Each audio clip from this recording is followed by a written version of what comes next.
little bit about me before I jump into my story of founding OODA. I think it's come through in different channels, but I am an unabashed healthcare nerd and enthusiast. I'm very deep in it. I've studied it formally in school. I've been a student of it in my professional life, a little bit in my personal life too. And so, it's really part of what drives me. And you may be wondering, why? Where does that come from? And as I've thought about that question over the years, I think what has crystallized for me is that healthcare has the tremendous range of significance in our lives. So on the macro side, the healthcare industry is almost 20% of GDP, 20%. So putting that in perspective, education is 5% of GDP. Military spending is 3.5% of GDP. So it's an order of magnitude greater than those other super important areas. So, couldn't get more macro in terms of its significance. But at the same time, on the micro side, healthcare is the most intimate and important thing in our individual and personal lives. If you don't have your health, then nothing else really matters. And so I'm just struck by, from guardrail to guardrail, healthcare is so important. And there is so much that is dysfunctional and unfair and wrong in our healthcare system. And so that really drives me to work on healthcare. And it was part of the founding story of OODA and my founding story. My founding story starts, of all places, at a conference. My graduate school was hosting an annual healthcare conference, and a former colleague of mine from Castlight, Seth, was one of the speakers at the conference. And he and I ran into each other in the dining hall. And, he didn't have lunch plans. I didn't have lunch plans. Like, great, let's catch up. And so while we were sitting together, we were having a great dynamic discussion about healthcare policy, issues with consumer-driven healthcare, flaws in payment systems. And the timing for this connection was serendipitous because I was wrapping up my graduate studies, starting to look for a full-time job. Seth was still at Castlight, but he and Castlight's former CEO and co-founder, Giovanni, they were starting to dream up starting a new company and assembling a founding team that could work on it.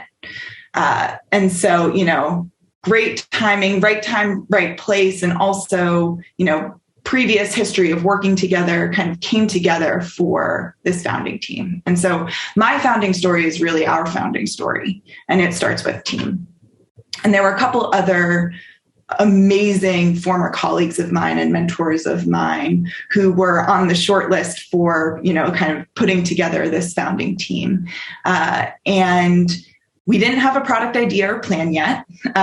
We didn't know what we were going to be doing exactly, but we did have this kernel of a team, and we had complementary skills. We had, some folks who were deep on technology, some who were deep on operations, had a product specialist, and we had a shared vision to really move the needle in healthcare payments. Everyone was very deep in healthcare and excited to dig in. And one way that we would debate what to do was we would write these dueling memos. So each person of the founding team would be, assigned or decide to work on one idea and would do all of the research for it, figure out the reasons to pursue it and advocate for it. And we would, have fierce and spirited debate of, no, my memo is better, your memo is better. And it was a lot of fun these early days. And it was a real opportunity for us to understand the space on a very deep level. But, I think so that's a privilege of these early partners and having the access that we did. But I think there was also a pitfall in that. And in retrospect, I think that the level of access that we had and the enthusiasm we had from those early partners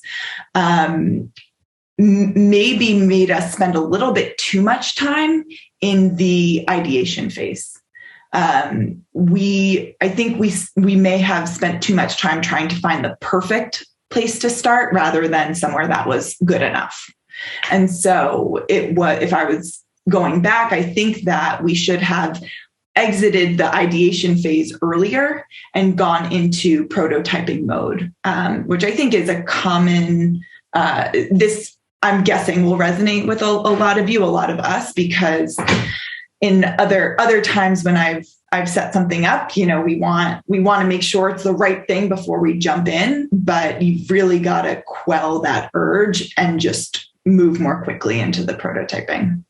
And so what did emerge from this period of research and discovery was an insight that payer and provider, so payers being insurance companies, providers being any providers of clinical care, health systems and hospitals are the biggest ones, but also you can think of physician groups or, just your PCP it's a provider. It's a broad term. Payers and providers hate each other. And they fight like cats and dogs. And some of the antagonism is warranted or fair, I would say, but a lot of it is just wasted energy. It's finger pointing that has no productive impact on the system and puts patients in the middle. And there's a lot of cost that's associated with payer-provider antagonism. And so as OODA, we wanted to eliminate administrative waste. We wanted to make healthcare more accessible. And so we were trying to figure, okay, what's the best way to do that? And we say, you know what? Payer provider, unnecessary antagonism, that's a really important theme for us to focus on. And so as we were kind of further converging on this space, we identified patient payment as a particular area of concern and pain for individuals. I think all of us will have some story of a medical bill nightmare where as a patient, you receive a bill. You don't really know what it's for. It's kind of inscrutable. And then you get another notification or message from your insurance company that says, this service was covered. And then you're not sure if that's the same as the bill that you got from the hospital. And then there's another bill from this other entity that you didn't even know that you saw because the pathology lab is actually a separate contract. So our billing process in healthcare is not at all built around the patient. It's built around contract structures and plan design rules, all of the enterprise and B2B rules. So we were looking at the problem and say, okay, payers and providers are fighting tooth and nail. Patients are stuck in the middle. This is a terrible experience. We need to do something here. But we were looking at the problem and thinking, how do we really transform this experience to be a consumer-friendly experience in the current incentive set?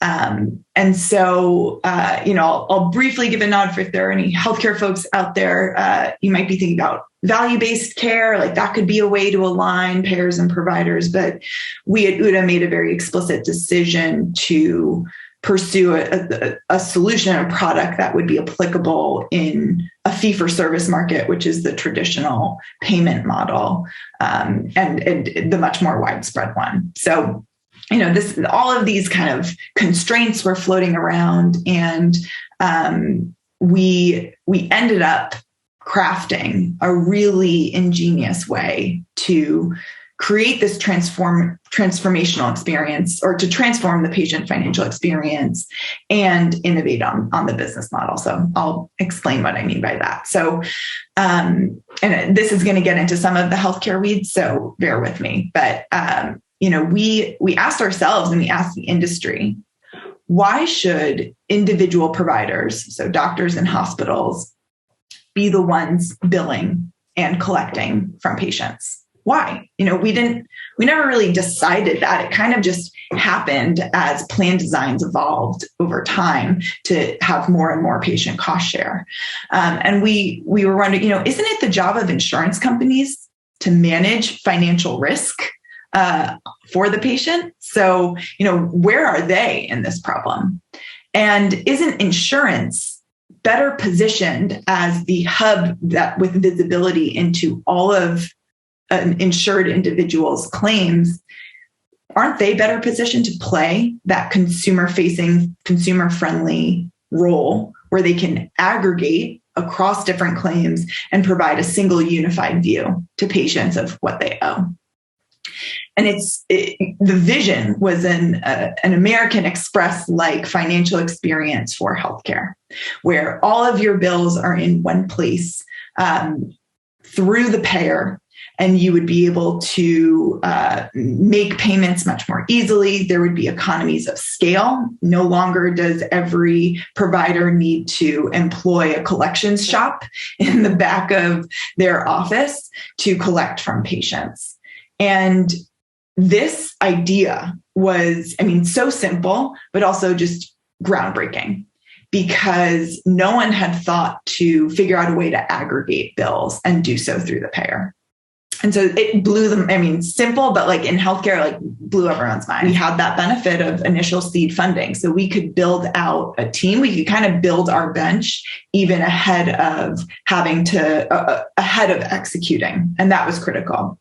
And I remember in the first couple of months as we were starting to map out how we would operationalize what this product is called OODA Pay.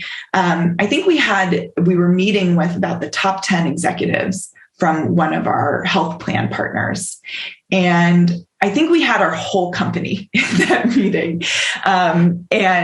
But looking at our whole company, we had over 100 years of healthcare technology experience in the room. And that's what we needed. We could answer the questions that they threw out at us because we had that deep bench. And we also understood, and I think I would point back to the collaborative dynamic of the founding team, which started from the very beginning. We understood that we each had an important role to play in that meeting. And that for some questions, we'll defer to our technical experts, and for others, we'll defer to the market experts. And so in that meeting where the whole company was in attendance, we were successful because we had the different pieces, we had the depth of the bench. So I want to acknowledge that there's a bit of a chicken or egg situation that we were able to avoid because of the experience of our founding team. But usually, you need in enterprise, you need a deep bench to sell. But in order to hire the deep bench, you need to show that you can sell.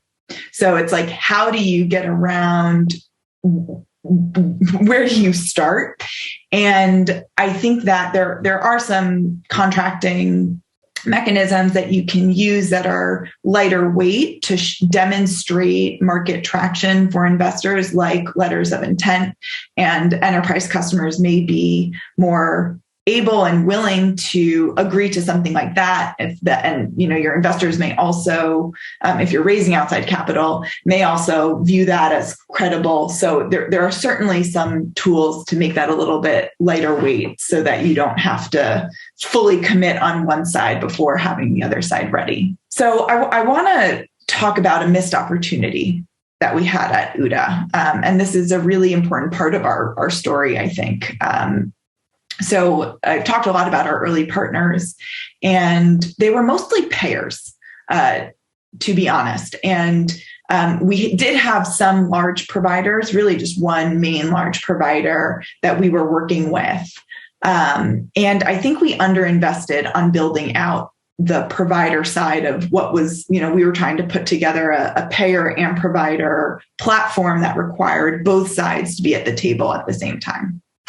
And after we had landed on the initial product idea, and then we were executing in a pilot mode with our initial partners, I think we over-rotated on focusing on execution for those initial partners and also responding to their desires. And we delayed going out into the market to get arm's length feedback and signal.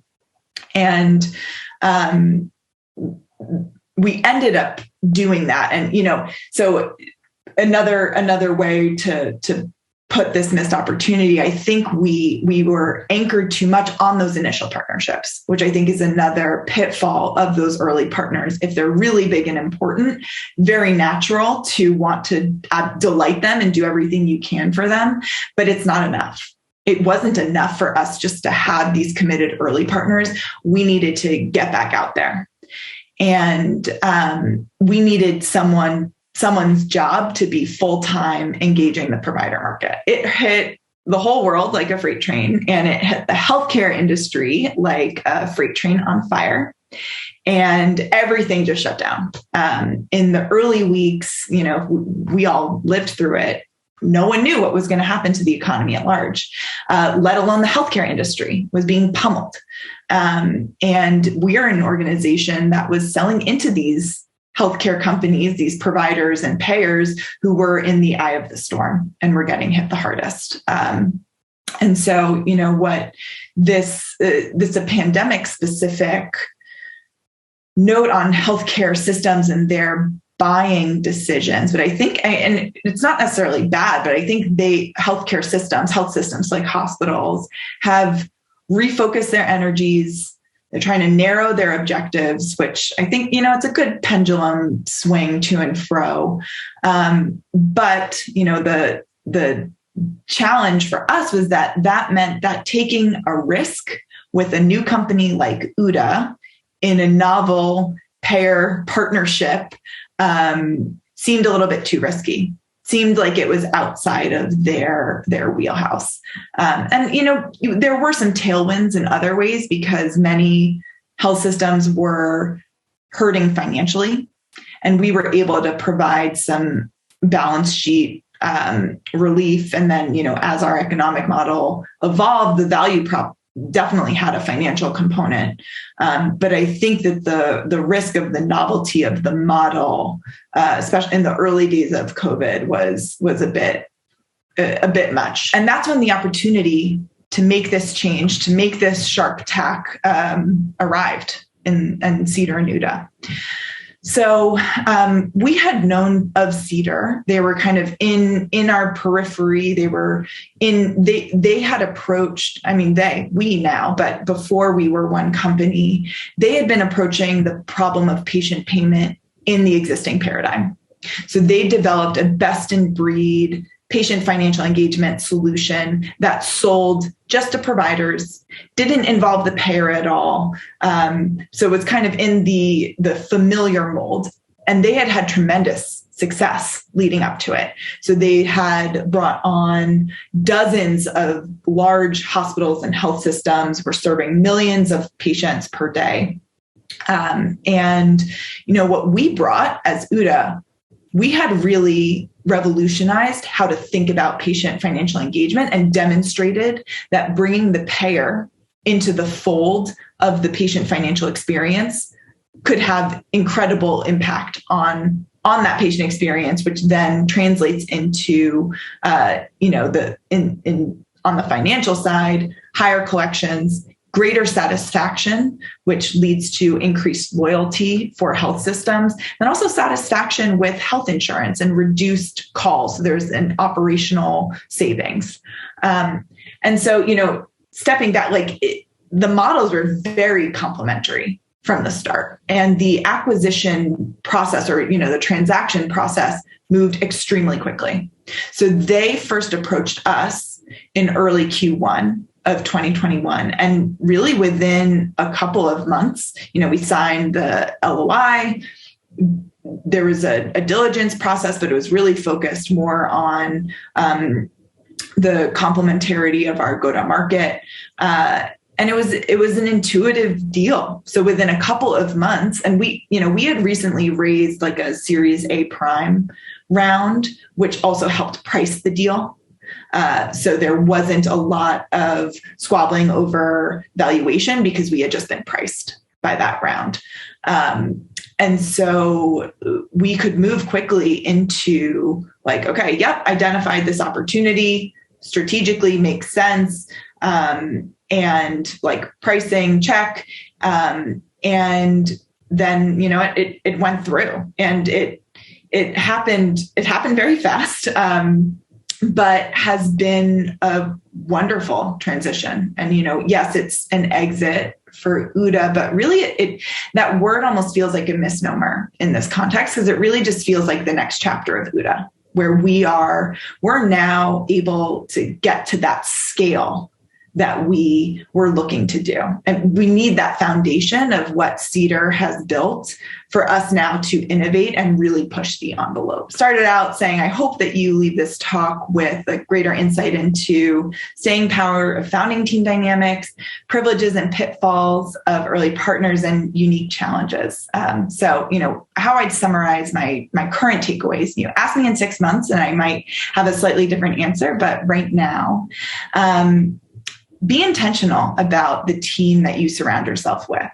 And because that initial team that you assemble around your idea is directly and indirectly going to determine everything else about your company. Directly, that's the team that's going to be making decisions about what to do. And so they will directly affect it. And then there are the indirect team dynamics, which set a tone. And so I think about both of those things. I think we sometimes over-index on the direct business impacts, but also think about the team dynamics and how that will permeate the rest of your growth.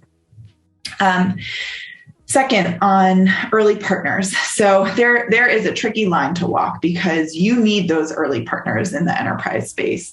And, in the consumer space, your early adopters, they're your lifeblood. And our partners enabled us to get to where we are today, and we're still working with them. But I think, as I mentioned in our missed opportunity, I think that we were almost paid too much attention to those early partners and what they said, and we needed to get more signal from outside of that kind of early group. And so keep that in mind, check in, set concrete specific milestones to keep yourself honest. And then also make sure that, if you're always solving the same problems every day, maybe it's not the problems, like the problem's actually upstream and you need to change something about your approach. And then third, there are so many unique challenges in healthcare, compliance, et cetera, perverse incentives, the challenges of innovating on business model. And for me, as I think about, okay, how do I just keep the energy going to wade through it? Because it can feel really thankless and discouraging a lot of the time. I would say I always come back to the mission, return to why I'm interested in working in healthcare. And it's that range, the opportunity to have an impact on the macro and also the micro, the most intimate and important part of our individual and personal lives.